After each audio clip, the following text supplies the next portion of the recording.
Well, hi, everybody. Welcome back to CN Live here on NRA TV. I'm Bill Whittle sitting in for Colion Noir. He's going to be back on Wednesday. One of the greatest, absolutely greatest privileges of this job is to get to talk to people who I have had the utmost respect for prior to coming in and sitting in for Colion.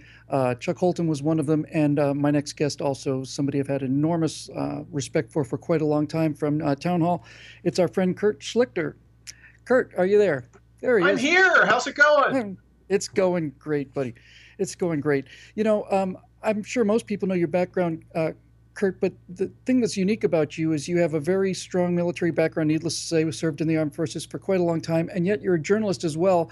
So when we start talking about some of these national security issues in terms of what's going on behind Washington, you've got a very unique kind of a dual perspective on this. So let's start off with James Comey, who seems to be bouncing around like some kind of popcorn kernel. I don't know what is exactly going on there, but we're hearing reports that that these leaks and the accusations of the Russians and so on is essentially some kind of an FBI coup and so on. Do you think those kind of terms are overblown, Kurt? Do you think things like, shadow government, deep government, coup, slow motion coup are legitimate concerns, or do you think that's just the newspapers trying to get a bigger headline?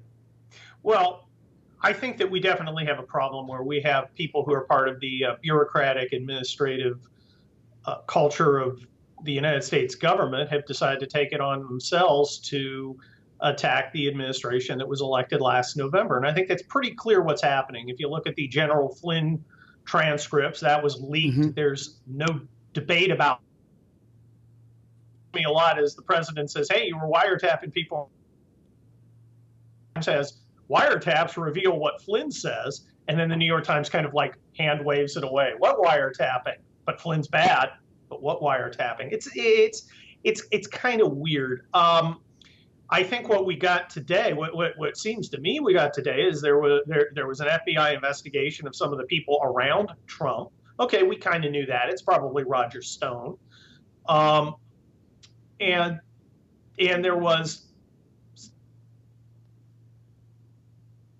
You with us? Oh, I'm here. Oh, yeah. Yeah, I think they're just running some video over us. What were you saying about Roger Stone? Well, I think that's probably the guy that they're actually looking at, according to reports. I don't know. Nobody knows. I don't think. I think the big takeaway is there's nothing there. We had James Clapper come out and say there's nothing, connecting the president with the Russians. There was nothing today that James Comey said about being connected with the Russians. There's just nothing. There's no evidence. It's 6-month investigation, no evidence. Well, and do you think for a second that if there was evidence, it wouldn't have leaked out? Of course. I'm wondering if you think politically this is blowing up in the Democrats' face only for this reason. We know that so much of their cultural influence has been the fact that not only do they own the pop culture, they own all of the news media. I mean, it's 98% of the reporters give to liberal causes, something like that. And I think when Hillary Clinton came out 3 or 4 days after her election loss, and basically, very stoically, for the good of the republic and all the rest, said that, there's this epidemic of fake news, which is, to me, just simply this woman's inability to face the fact that she lost the election because people don't like her. So it couldn't have been the fact that the Democrats were wrong, so it had to be because of fake news. But it seems to me, Kurt, that this whole fake news theme is blowing up in their faces because Donald Trump is counterpunching with this, and he's saying, CNN fake news. If they lose their credibility, that's really what they're selling, right? That's a journalist's product, is credibility.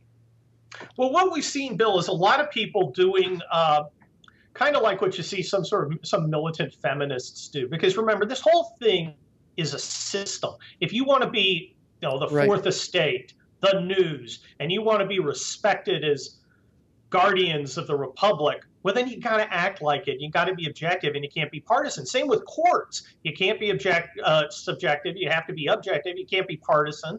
You have to obey the rules.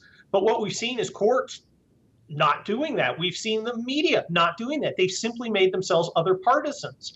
And while old school Republicans would have treated them, the media and the courts, as if they were still, outside the normal rough and tumble of politics, Donald Trump treats them like what they are, other participants, and they hate that. And Hate they it. not only hate, yeah, they not only hate it, Kurt, they don't know what to do with it. They No, simply they don't don't. know what to do when Yeah, President it's like Trump they're swings shouting, back "You at him. will respect me. You will respect me." Like the teacher when the kids are going crazy in class, "You will respect me." No one respects a guy yelling. No, that's exactly right. And I think their spell is broken, and I think it just needed somebody to come out and say so. What about Neil Gorsuch? You know, he's about as good a potential Supreme Court candidate as we could ever wish for. We were at CPAC about a month ago, almost a month ago. Ted Cruz said he will be confirmed. It's still the Democrats' entire policy is to see if they can run out a 4-year clock, right? I mean, that's basically it in a nutshell. You there? Did you hear me? Having a little trouble hearing you, Bill. I'm sorry. Let me just say this again. The Neil Gorsuch Supreme Court nomination. Ted Cruz said at CPAC just a few weeks ago that it was going to happen, that Neil Gorsuch was going to be confirmed, but yet we still have some more of this Democrat Party foot dragging. And it seems to me like they're trying to run out a clock that's got 3 years, 9 months, and 22 days on it.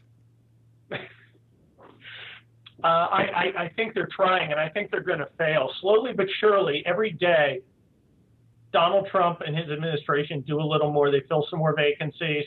They fire a few more Democrats. They slowly grind forward. I think that's how we're winning, 1 inch at a time, not big sweeping movements.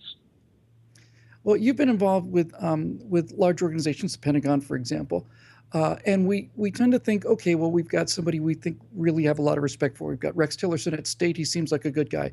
Mattis at Defense, unbelievable pick. The second he appointed Mattis, I was saying worth the election right there. But the inertia that these huge bureaucracies bring, the ability for people who are nameless and faceless, unelected, to sabotage this process, is it something that can be cleaned out, Kurt? And if so, how long does it take? Well, it certainly can be cleaned out, and it's going to take a while. It's going to take time. And again, we have to grind out the win. This is a Ulysses S. Grant moment. We're just going to go and trick them. You know, Donald Trump's not going to come in and suddenly have the loyalty of a bunch of Democratic parasites who are embedded in the bureaucracy.